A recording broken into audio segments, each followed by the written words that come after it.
It's been 4 years and I really thought I was over it. But after this past Memorial Day, it hit me hard again, and now I feel like I need to talk about it. I've spent so much time lurking on these subreddits, hoping that reading other people's experiences would help. Maybe I'd even come across someone who went through something similar and see how they dealt with it. But the more I think about it, the more I realize my situation might be different. So here I am. Let me be upfront about one thing. I don't care if anyone thinks this is fake or wants to tear me apart for sharing. I just need to vent. What's done is done. For a while, I really believed I'd moved on. I convinced myself I was okay, but after last weekend, all the anger I thought I'd buried came rushing back like a tidal wave. Even though I'm home now with my fiancé and my life has moved forward, I can't shake this frustration, this deep, lingering anger toward my ex. I spent years working on myself, going through anger management, because of everything she did and the chaos that followed. And yet, here I am, feeling like I've been pulled right back into that headspace. To give you some context, I'm 39 now, but this all started when I was just 18. That's when I met Marisol. At the time, I was deep in a lifestyle I shouldn't have been living. I'd been part of the Latin Kings since I was 13, always caught up in trouble. But then Marisol came along. She was nothing like me. She was a church girl, and I first saw her when my grandmother dragged me to Sunday Mass. It was instant. I felt something I'd never felt before. To me, it was love at first sight. I asked my cousin to introduce us since he knew her, but he refused. He said I'd ruin her, and honestly, I couldn't even blame him for thinking that. But something about her made me want to change. Have you ever met someone who made you want to be better? That was Marisol for me. I started hanging out by the church steps waiting for her. I'd walk her to and from church, just so I could spend time with her. For the first time in my life, I felt like I wasn't worthless. Eventually, we started dating, and it was like she brought out a whole new side of me. Over the next year and a half, I worked hard to leave the gang life behind. I got my GED, started going to church regularly, and even began thinking about a future I'd never imagined for myself before. But life has a way of dragging you back to the things you're trying to escape. One day I ran into someone I'd had issues with in the past. It was at a store and they started talking trash. I tried to let it go, I really did. I ignored them, kept walking, and told myself not to engage. But sometimes, no matter how much you've changed, the past has a way of pulling you back in. Then it happened. I got stabbed in the shoulder blade. I completely lost it. I snapped and beat the guy senseless. The next thing I knew, I was in handcuffs, and it felt like all the progress I had worked so hard for was wiped away in an instant. Marisol was furious with me. My grandmother didn't hold back, constantly reminding me of all my past mistakes. And my cousin, he just shook his head like he had been waiting for this, telling me he knew I'd never change, but somehow my public defender saw the effort I'd been making to turn my life around. By the grace of God, they got me released after a month in jail. Even though Marisol was angry, she still visited me almost every day while I was locked up. A month after I got out, Marisol told me she was pregnant. That news shook me. I knew right then and there I couldn't keep living the way I had. I didn't want my child to grow up with a dad who was either dead or locked up. So we eloped. I enrolled in trade school to become a mechanic and threw myself into building a stable future for my family. When Luna was born, it was both the best and one of the scariest days of my life. Marisol had complications during labor. She wouldn't stop bleeding, and things got so bad that she went into shock. The doctors had to perform a double hysterectomy to save her life. She spent months in the hospital recovering, and during that time, Luna became my entire world. I wanted her to have the kind of life I never had. When Marisol finally came home, I made her a promise that no matter what, Luna would grow up in a better world than we did. And for years, I kept that promise. I saved every penny I could, and eventually moved our family to the suburbs. We became homeowners. Believe it or not, I even became a Girl Scout leader for Luna's troop. I made sure she went to private school, taught her how to defend herself, and did everything in my power to be a loving husband to Marisol and a good dad to Luna. Growing up, I never had a positive male role model, so I didn't really know what a healthy relationship looked like, but I tried my best.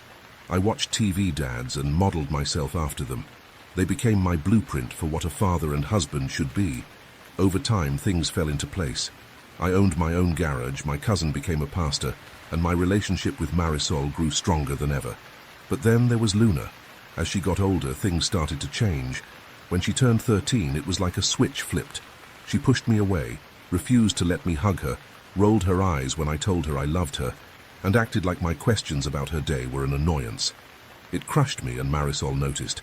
She told me it was just a phase, that Luna was a teenager, and she'd eventually come around. For 2 long years, I kept hoping Marisol was right. During that time, I went above and beyond to make Luna happy. I gave her the best birthdays and made sure she had everything she wanted. But no matter what I did, she still treated me with disrespect. And I'd be lying if I said the old me didn't almost come out a few times. I was tempted to put my foot down in a way that wasn't healthy. Instead, I went to my cousin to vent. I told him everything, how frustrated I was, how much I doubted my ability to be a good dad. He listened patiently, then told me to let it be. He prayed for me, and for a moment I felt a little lighter. I wanted to create a slideshow for the father-daughter dance. I started gathering pictures of us together, but as I went through them, I realized something heartbreaking. I didn't have any recent photos of us. She didn't want to take any. The last pictures I had of her smiling with me were from her 13th birthday. Those photos were saved on her old broken tablet. Determined to recover them, I grabbed the tablet and took it to a repair shop. I didn't care how much it would cost, I just needed it fixed. After a day and $300, the technician repaired it, and I felt a wave of relief. I knew her passcode, but I'd never been the type to invade her privacy. All I wanted were those pictures. When I opened the gallery, there they were, photos of my little girl smiling and happy, back when things felt simpler. I was feeling good for a moment, but then notifications popped up. It was a string of messages between my daughter and my wife. As I read them, my heart sank. Luna was telling my wife she didn't want to do the father-daughter dance with me. It hurt, but I tried to remind myself she's just a teenager. Then she sent a message that shattered me. She asked my wife why she had to do the dance with me, saying I wasn't her real father. It felt like my heart stopped. My chest tightened, my mouth went dry, and I had to sit down. My wife tried to defend me, telling Luna that I was her father because I raised her and loved her. But Luna pushed back, saying my cousin was her real father. She told my wife she couldn't wait to turn 18 so she could tell me the truth and go live with him. She said she hated me and thanked God I wasn't her dad. Marisol started cussing her out, saying it was a mistake for my cousin to tell her the truth 2 years ago. The more they argued, the angrier I got. For 15 years, my wife had lied to me. My cousin, the same person I trusted and confided in about my fears of being a bad father, had not only betrayed me, but had fathered my child. I was overwhelmed with a storm of emotions: anger, sorrow, grief.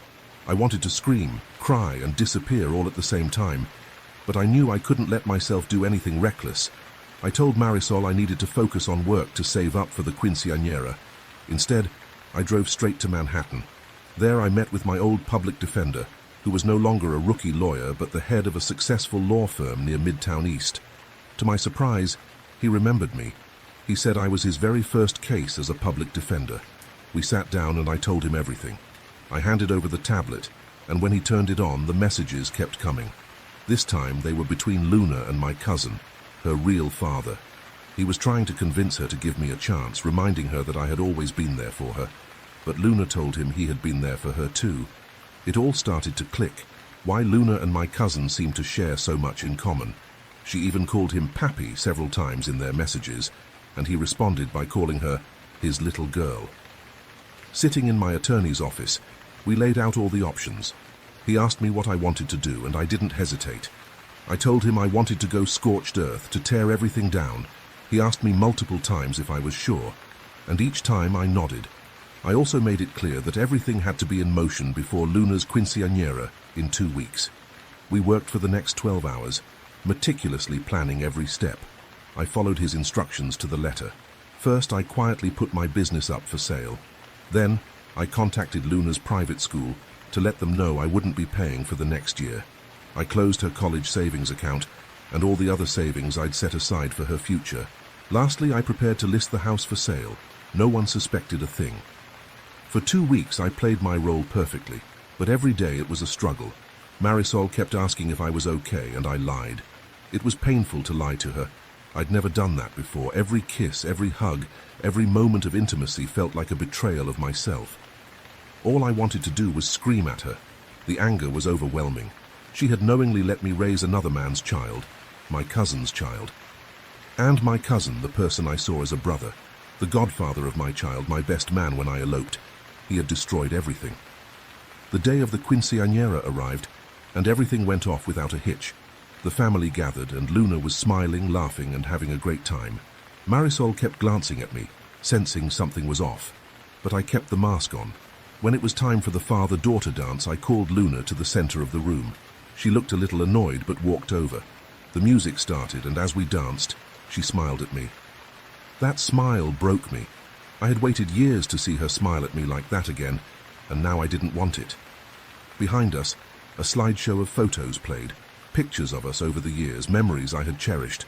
But as the song neared its end, the slideshow shifted. Screenshots of her text messages with Marisol and my cousin appeared on the screen. The room fell silent. Marisol froze, her face pale as a ghost. Luna stared at the screen, wide-eyed, and my cousin looked at me with sheer panic. Marisol rushed over, begging me to let her explain, but I cut her off. I told her I'd already filed for divorce and she could explain herself in court. She grabbed my arm, pleading, but I pulled away. I turned to Luna and told her I had worked my entire life to give her everything, to give her the world. But now she didn't deserve it. Then I walked out, but not before facing my cousin. I told him that every time I saw him, I'd knock him out. And then I did. The aftermath was brutal. Marisol and Luna ended up staying at my grandmother's apartment. Her family was disgusted with her. They wanted nothing to do with her anymore. Even her father, who had never liked me, apologized. I didn't know why. That man hated me, even after I'd turned my life around. But now, in his eyes, I was the perfect husband and father. A few days before all this unfolded, my grandmother had the nerve to lecture me.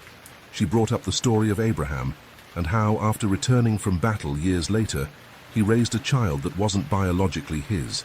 She said I should follow his example. I couldn't take it. I told her to get the hell out of my house. Not long after, Marisol showed up, tears streaming down her face the moment she saw me. She started rambling, saying it was all a mistake. She said when I was arrested years ago, she was furious with me, and my cousin was there to console her. One thing led to another, and they ended up sleeping together. It only happened once, she said. I've been faithful to you ever since. She even offered to take a lie detector test to prove it. I asked her how long she had known Luna wasn't mine. Her tears said everything. She had known from the very beginning. That broke me. I told her to leave. Marisol begged me to consider counseling, saying I was overreacting, that it was all in the past.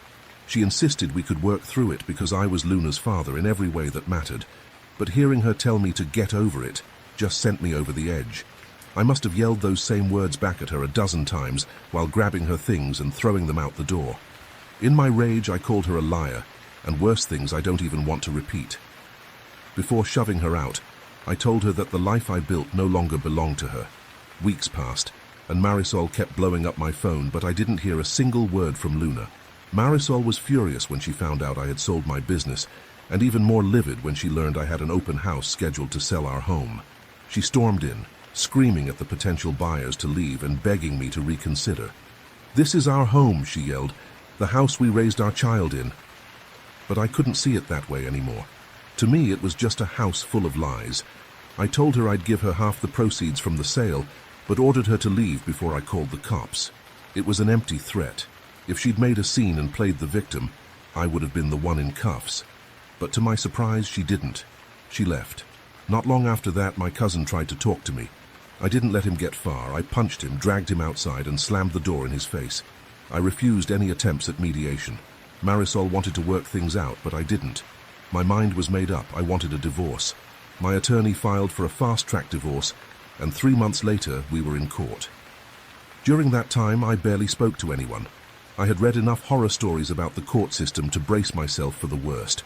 But my experience was different. I had a fair and understanding judge. My attorney handled everything with precision.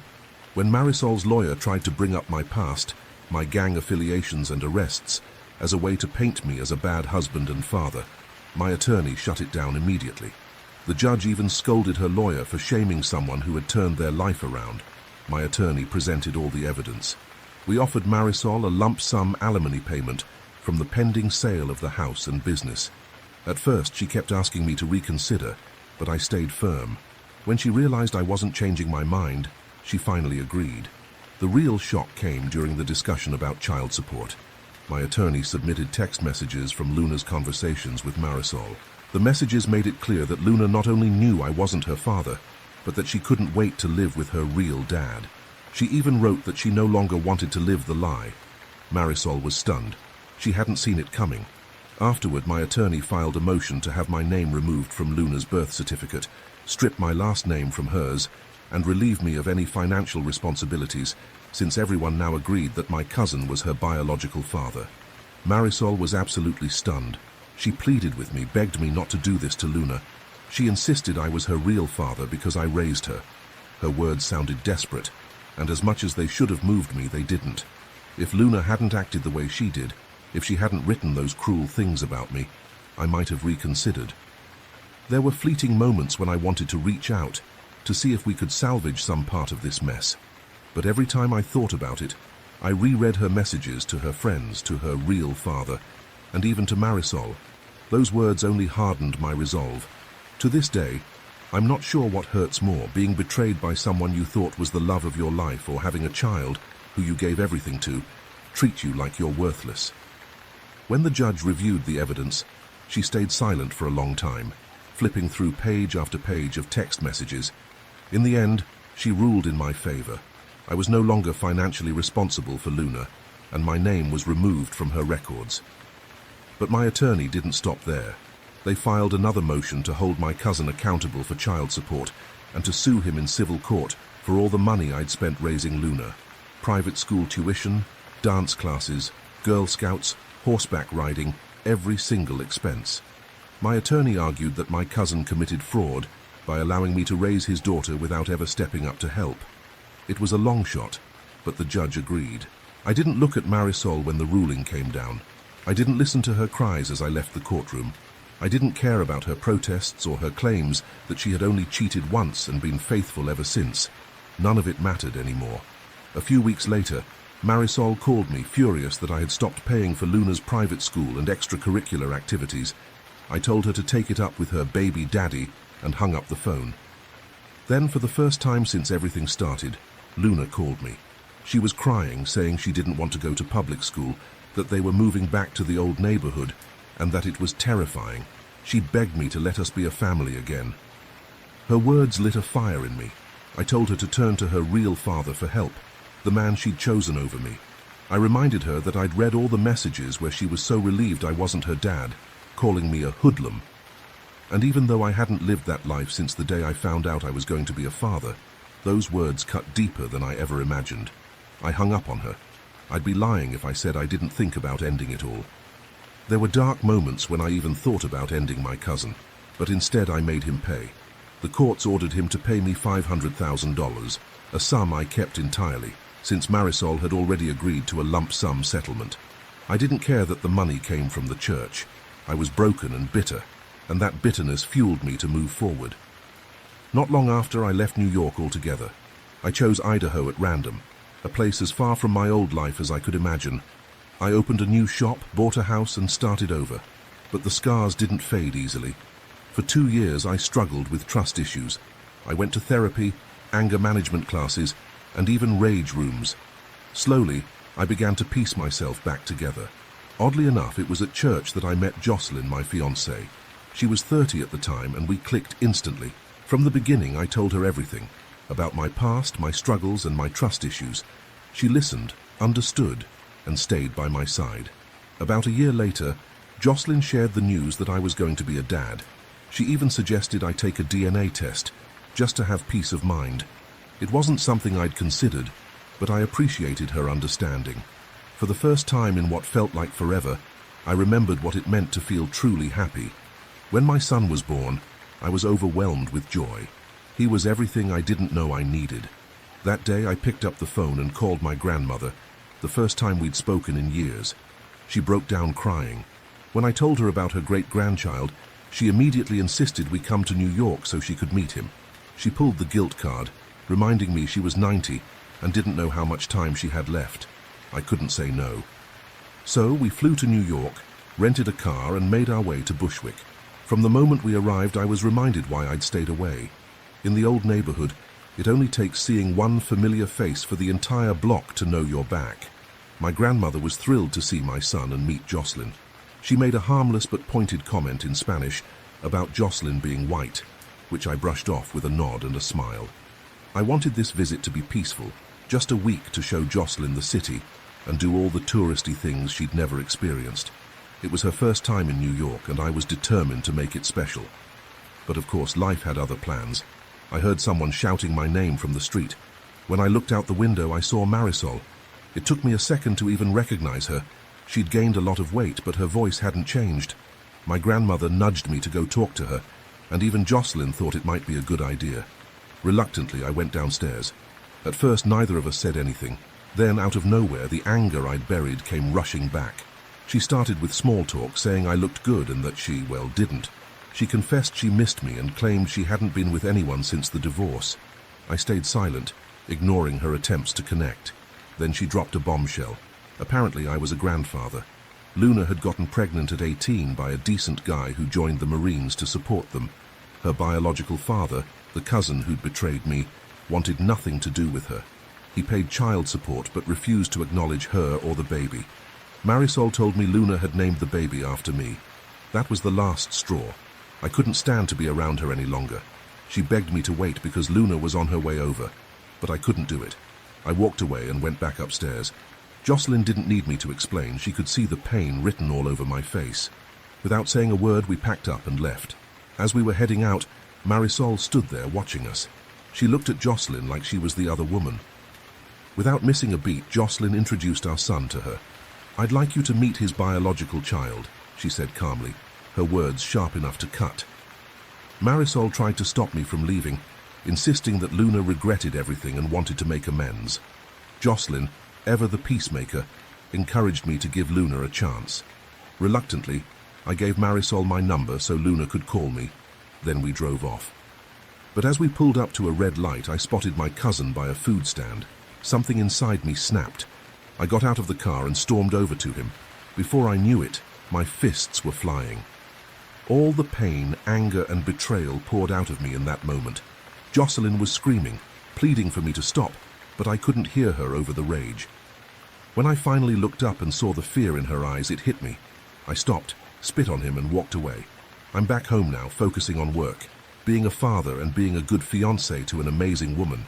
But ever since that trip, when I'm alone with my thoughts, the anger finds its way back. Luna did reach out to me. She sent a picture of herself smiling with her son, along with a message saying she was sorry for what she did. But I can't figure out if she's truly sorry for hurting me, or if she's apologizing because the father she chose over me turned out to be a disappointment. I feel torn. I'm scared to take that step and reconnect with her. Part of me wants to move on, to let go of the pain, but it's not easy. My family was everything to me. Luna was my world. And even after all these years, it still stings. It still makes me furious. I know I need to let go, but it's a struggle. Everyone around me keeps saying I should let Luna back into my life. My grandmother, Jocelyn, they both think I should give her a chance, but every time I think about it, those old messages resurface in my mind. The lies, the constant betrayal. I'm stuck. My usual ways of coping aren't helping anymore. Thank you for listening to me vent. I know some people might think this is just a story or fake drama. I honestly don't care what others think, but I do appreciate any advice. Yesterday was Father's Day. Luna tried calling me several times. I saw her name pop up on my phone and hesitated. I wanted to answer. But then, those memories came rushing back. The things she said to her mom, to her real father, to her friends. And so I ignored it. Later, I listened to her voicemail. She sounded cheerful, almost too cheerful. She apologized briefly for everything, but didn't sound sincere to me. Maybe I'm overthinking it. But her tone felt passive, like she was brushing over what happened. She talked about her son and her fiancé, and asked me to call her back. Simple requests. But instead of feeling hopeful, I got angry. When I asked my grandmother if Luna or Marisol ever reached out to ask about me during the years I was gone, she admitted Marisol did, constantly. But Luna, never. That only fueled my doubts. In my head, I keep wondering if Luna just wants me back in her life because of her son. Does she think I'll step in to help raise him? Or worse, is she just trying to take advantage of me? Even Marisol has been calling me non-stop. I'm seriously considering changing my number. I spent most of Father's Day at the gym, taking out my frustration on the heavy bag. Today, I've got an appointment with my anger management group. Maybe they'll help me see things differently. One suggestion I got was to try emailing Luna as a way to start a conversation. I decided to take that advice. I kept it simple and direct. "What do you want?" Her response caught me off guard. It was a long, emotional email. She started by apologizing profusely for how she treated me. She explained that when she found out I wasn't her biological father, it made her angry. She confronted her mum, who begged her to keep it a secret from me.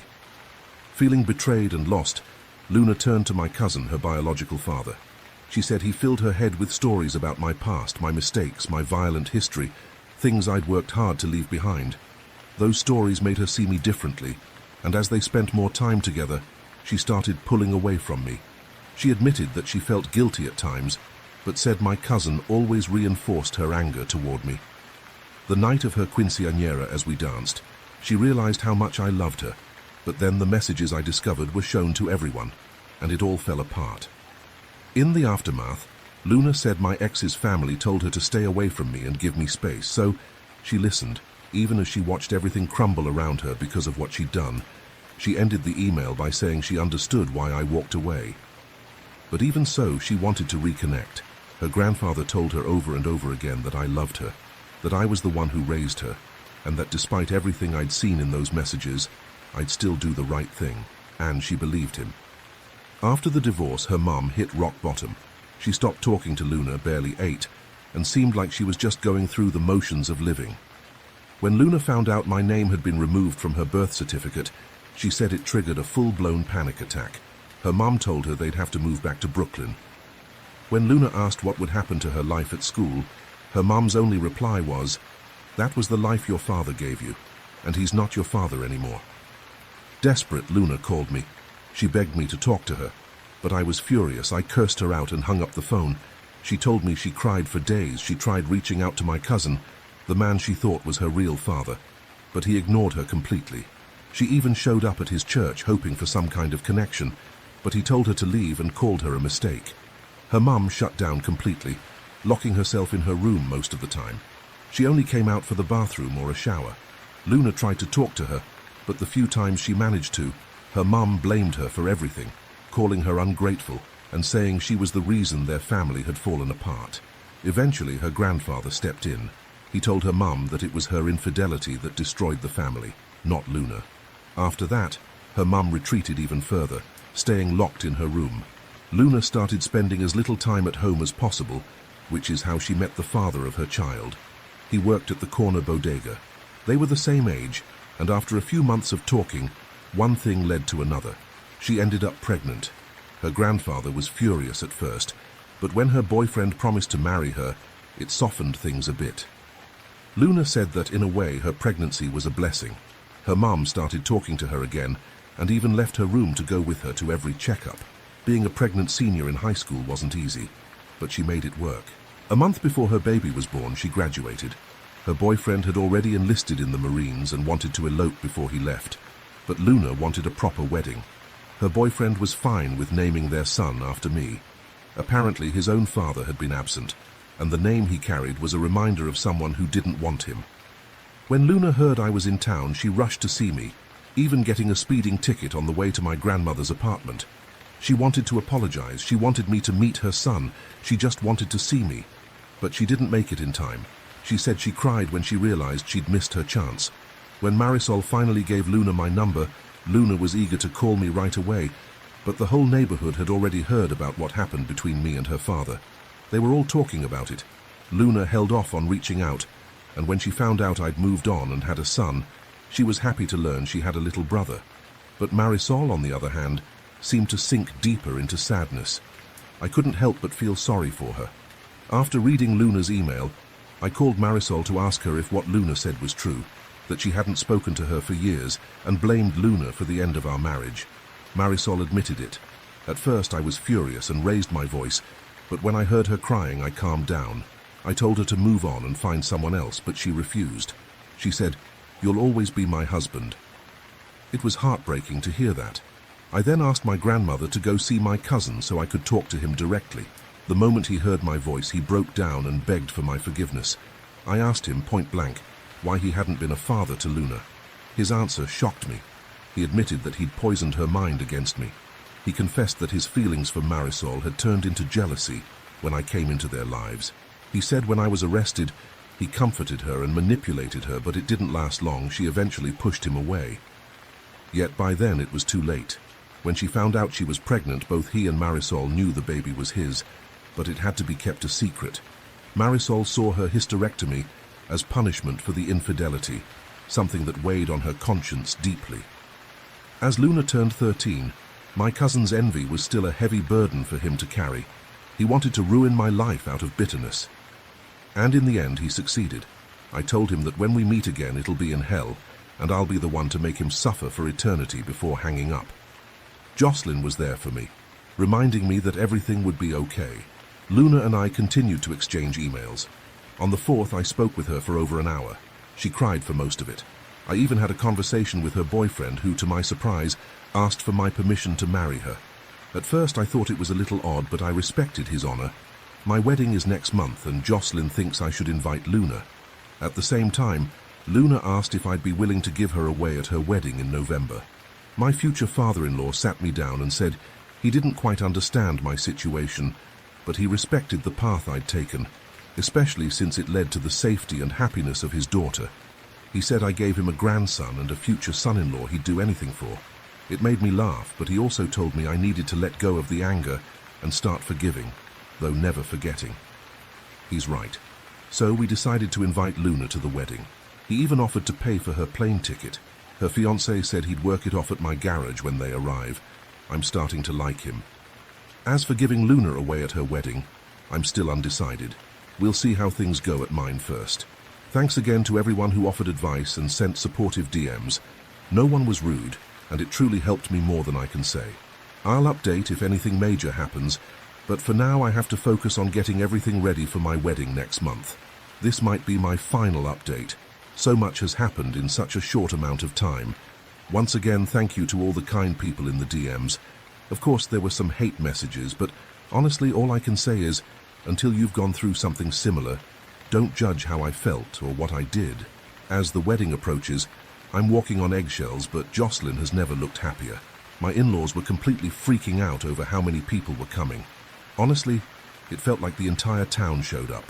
Meanwhile, I was about an hour and a half away in Boise, waiting for Luna and her family at the airport. In the days leading up to their arrival, Luna and I had long conversations. She was mostly crying and apologizing, and I was just there, listening. When she couldn't speak anymore, I started talking to her fiancé, who seemed to be a bit more grounded. When that plane finally landed, I was filled with fear. Not about seeing her again, but more because I was worried about my anger. I was terrified I might lose control. The moment Luna saw me at the terminal, she ran straight to me, tears streaming down her face. For a split second, it felt like I was seeing my daughter when she was 7 years old. It was such an overwhelming moment. She screamed, "Daddy!" and threw her arms around me, crying loudly. Her sobs were so intense, people around us started to stare. She kept repeating how sorry she was, begging me to forgive her. I just held her for what felt like forever. It must have been at least 15 minutes before her fiancé and I convinced her to let go. It was like she was afraid that if she let go, I'd disappear again. Once she calmed down a bit, her fiancé introduced himself properly, and they introduced me to their little one. I won't lie, I cried. I wasn't angry, but I couldn't hold back the tears as I held that baby. Luna looked exactly like her mother did when she was 19, and for a moment, my mind wandered to thoughts of Marisol. On the drive home, we talked about her fiancé's boot camp experience, his plans to make the military a career, and how Luna was working toward an online accounting degree. It felt good to catch up. When we got to my house, Jocelyn and her family had a spread of food ready for them. Since we've been together, Jocelyn learned how to cook Spanish food, but for Luna's visit, she definitely went all out. I understood. She wanted to make a good impression. And sure enough, Luna and Jocelyn got along like old friends. Every few minutes, Luna would come over to give me a quick hug before heading back to Jocelyn. I was just there, holding my son and my grandson, while Jocelyn introduced Luna to her family. After putting the babies to bed, I stepped out onto the porch for some fresh air. Luna's fiancé was standing at the edge of the yard, looking at the bison grazing nearby. For a second, I thought about giving him the whole dad talk, but I quickly realized it wasn't really my place. Instead, I just asked him how he liked the view, and he looked awestruck. I get it. After living in the city for most of my life, wide open spaces really are something else. After a minute, he turned to me and said, "I've been with Luna for 3 years and not a day goes by that she doesn't mention how much she misses you and regrets what she did." There's one sentence you said that keeps playing in my mind over and over. Luna's fiancé, Roberto, is only 19, but the way he talks and carries himself, you'd think he was in his 30s. That tells me he's had a rough life, one that forced him to grow up fast. I get that. The next day I had to head to the shop, and Luna practically rushed into the car with the baby. Even Roberto told her to relax and enjoy herself. Luna looked so overwhelmed, like she might panic. I reassured her we'd only work half the day, and I'd spend the rest of the time with her. That seemed to help, and I slowly started to realize just how much Luna had been through. As we drove, I asked Roberto just how bad things had been for her. He told me she struggles with severe abandonment issues, always afraid he'll leave her, even though he assures her he won't. She's clingy at times, constantly calling him, and in the beginning she couldn't even relax around him, fearing their relationship would end. It took a lot for him to remind her of his love before she started to let her guard down. I know I'm partly to blame for that, but Roberto doesn't hold it against me. He said he understood exactly why I did what I did. Let me tell you, Roberto is a horrible mechanic. He has no idea about cars, so I had him help out by cleaning up the shop to pay off the plane tickets. After we finished early that day, Luna practically ran to me when I got home. She looked so shaken. I told her I'd be back, but when I walked into the house, Jocelyn told me Luna needed to hear that everything would be okay, that I wasn't going anywhere. I didn't know what to say, but Jocelyn grabbed my hands and told me Luna needed her father right now. For the next few days, I spent all my time with Luna, just getting to know her again. I took her to my in-laws' ranch, showed her the bison and elk, and we went on a hike together. 2 days before the wedding, I apologized to Luna for leaving, for everything I had done. She didn't want to hear it. She said there was no need for me to apologize. She admitted she was the reason everything fell apart, that she was the one who pushed me away and I should have stopped her. That hit me hard. I started crying, told her it wasn't her fault. I was angry, I was hurting, but despite everything that happened, I was the one who should have apologized. We cried together and held on to each other. Luna seemed a little better after that. On my wedding day, she was genuinely happy. At the last minute, Jocelyn made Luna a bridesmaid and Roberto a groomsman. The wedding was beautiful. During the reception, I had the DJ play the song from Luna's Quince, and I asked her to dance with me. She cried the whole time, clinging to me as we danced. I haven't felt this happy in a long time. Afterward, I let Luna and her fiancé stay at my house, taking care of her little brother while Jocelyn and I went to Hawaii for our honeymoon. When we returned, Luna was so happy. She hugged us both and it felt amazing. Roberto told me he was being sent to Camp Dwyer in Afghanistan and asked if Luna could stay nearby while he was away. He offered to pay for an apartment until he could buy a house. Of course, I said yes. Luna and Roberto left for the city the day before yesterday. As I've mentioned, it's been a pretty eventful time. Luna's wedding is coming up in November, and Roberto will be leaving in December. Roberto already sent me enough for a year's rent on a townhouse community about 3 miles from my house. However, Jocelyn suggested we place a double-wide trailer on our property for Luna, so she can save up for a house while Roberto is gone. Marisol, on the other hand, has been bombarding me with calls. From the messages she left, it's clear she's upset that Luna is moving away. For now, though, my focus is on rebuilding my relationship with my daughter and strengthening my family ties. Before I continue, I wanted to take a moment to thank everyone for the positive feedback and support I've received in the comments and DMs. I also owe you all an apology for the delay in posting this update. I waited for Luna to come back from her honeymoon so I could share this post with her first. Our therapist encouraged us to be transparent with each other throughout this process, and I wanted to make sure I wasn't sharing anything that wasn't also her story. Luna read the post, but I made sure she didn't see any of the hurtful comments, considering how emotional she already was. She didn't mind me posting the update, though. Then, we faced a tragedy with the passing of my grandmother, so I had to put things on hold for a while. Now let's pick up where I left off. Jocelyn and I managed to get a double-wide trailer placed on our property, and everything was set up for Luna and Roberto. A lot of people asked why Jocelyn was so determined to push for peace from the beginning. The truth is, Jocelyn didn't want my unresolved anger to affect our family. She wanted to help me find peace with myself for everyone's sake. And I'm incredibly grateful for that. As I mentioned earlier, Marisol kept calling me. The day Luna left New York, I spoke to her. She was upset and angry, accusing me of taking her daughter and grandchild away from her. I tried to explain that my goal was to rebuild my relationship with Luna, but she immediately started asking about fixing things between us. I had to tell her that I couldn't do that, which led her to hang up on me in tears. Luna and Roberto were thrilled with the trailer. The first thing Roberto did was begin the process of paying me back. I told him it wasn't necessary, but he insisted, and I really appreciated that. A few days later, Luna and I had our first therapy session together. That's when I learned that she's been on anxiety medication and has struggled with chronic panic attacks. One of the things I'll share about our sessions is that Luna is deeply remorseful for her actions, and she's been dealing with years of verbal abuse from Marisol. Some of the things I heard were shocking, even unbelievable, but they were confirmed when I spoke to my former father-in-law. Marisol didn't just hurt me, she emotionally and verbally abused Luna as well. My cousin also had a negative impact on her, and even though I did what I thought was best at the time, I know that my actions caused her pain too. 2 weeks after they moved in, Roberto got the news that he was being deployed earlier than expected, so they had to move their wedding up. At first, Luna wanted to wait until Roberto came home, but he insisted on getting married before he left. Jocelyn and I offered to help cover some of the wedding expenses, but Luna made it clear that she only wanted me to walk her down the aisle and give her away. A lot of people suggested I should get a DNA test, especially since the court didn't require one due to the circumstantial evidence. But honestly, there's no need for that. Luna is O positive, I'm AB negative, Marisol is B positive, and my cousin is O positive.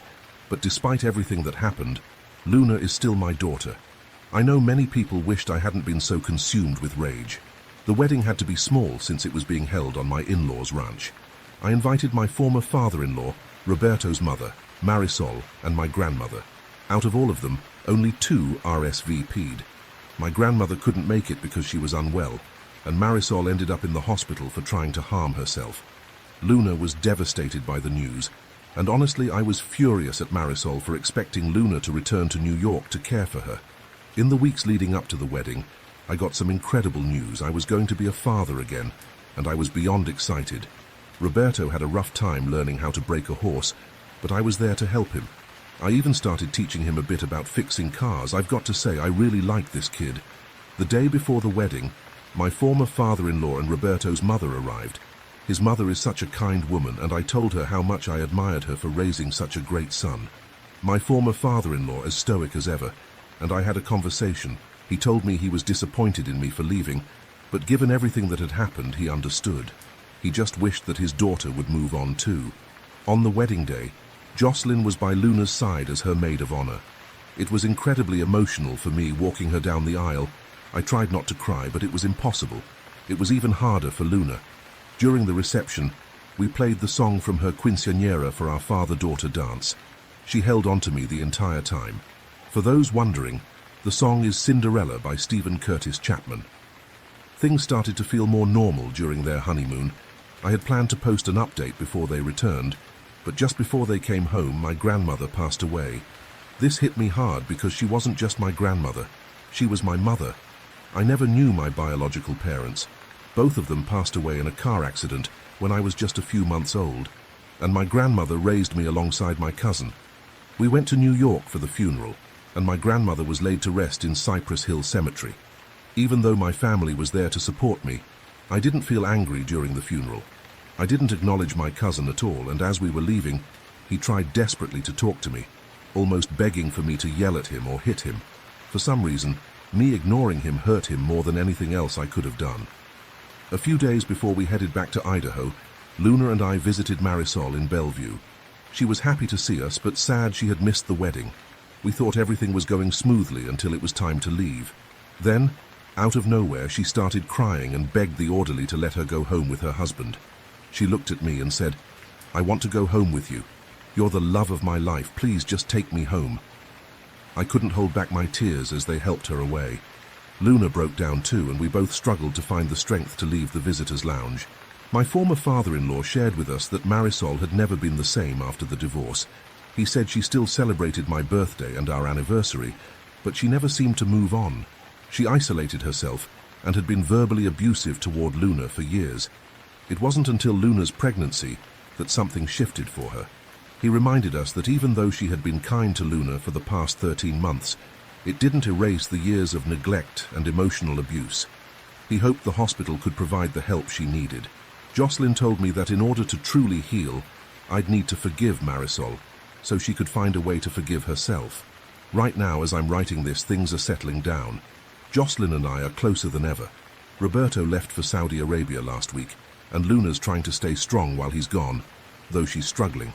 She's been leaning on me and Jocelyn a lot, but I thought Jocelyn might find it overwhelming. Instead, she's been loving every moment with her, taking her around town and introducing her as her daughter. I was concerned Luna might feel uncomfortable, but it actually made her really happy. I've forgiven Marisol, and I hope she can find the strength to move forward too. A year later, Opie shared that he's incredibly grateful for everyone who supported him, even the skeptics and critics. When he first posted his story, he was in a really dark place. He was angry, lost, and struggling with depression, but the kindness and support from the community helped him find his way. Thanks to all of you, he got his daughter back, and in turn, he got his life back. It hasn't been easy, but the past year has brought its own blessings. He has another son now, and Jocelyn wants to try for one more. He's also about to become a grandfather again. Luna is 2 months pregnant, and my son-in-law is hoping to get into a training school. I'm rooting for him. Since Luna started therapy, she's been showing signs of improvement, especially with the prolonged exposure sessions. For a while, her panic attacks were escalating, but thanks to a helpful suggestion from a user about exposure therapy, it's made a world of difference. Our sessions together have been tough, especially hearing about everything she went through, but she's taking responsibility for her part, and I'm doing the same for mine. My in-laws have her working on the ranch. Nothing fancy, just feeding the horses, putting out hay, and my mother-in-law's been teaching her how to herd bison. It warms my heart seeing her on horseback, her face lighting up every time. She and Jocelyn have become incredibly close, almost like mother and daughter. It's so sweet watching Jocelyn be protective of her. I feel incredibly blessed to be married to such a wonderful woman. When I met Jocelyn, she had just left a terrible relationship. She had bruises around her throat and a swollen eye. I offered to help her father by fixing 3 of his tractors for free since they had been damaged by her ex, who had poured salt and sugar in the tanks. At first, I just kept to myself, but she started bringing me food and we began to talk. A month later, we shared our first kiss. It was amazing. I took her out for dinner, and just a few days later, her ex came to confront me, trying to intimidate me. I made sure he understood he had no power over me. Sorry, I got a bit sidetracked there. In early May, my ex-father-in-law passed away, and I was worried Luna might relapse, but she held strong with Roberto by her side. That man had such a profound impact on her, and I'll be forever grateful to him for that. We all flew to New York for the viewing. True to his Puerto Rican roots, it was a celebration of his life. There was a live salsa band, an open bar, and a buffet with pastels, pernil, and sancocho, his favorite foods. The banner above his casket read, "Do not mourn me, celebrate me," and it was draped with the Puerto Rican flag. He was wearing his vanilla ice cream suit, and I couldn't help but smile through it all. Marisol was there, but she seemed distant, almost as if her mind had shut off completely. She only seemed to come back to reality when Luna or I sat next to her, and she started talking about the quinceañera preparations. But soon after, she'd fall back into her daze. A therapist who was there with us explained that Marisol's mind seemed stuck in a time when she was happiest. Later, the therapist shared something that completely shook me. She believed that my cousin might have abused Marisol, and that her mind had protected her from the trauma by rationalizing it as a moment of weakness. That really threw me off, and I had to tell Jocelyn. She was in shock and urged me to tell Luna, but I was scared it would undo all the progress she had made. Instead, we talked to Roberto first. He wanted to confront my cousin, but I convinced him not to. Then we sat down as a family to talk to Luna about it. That night was awful.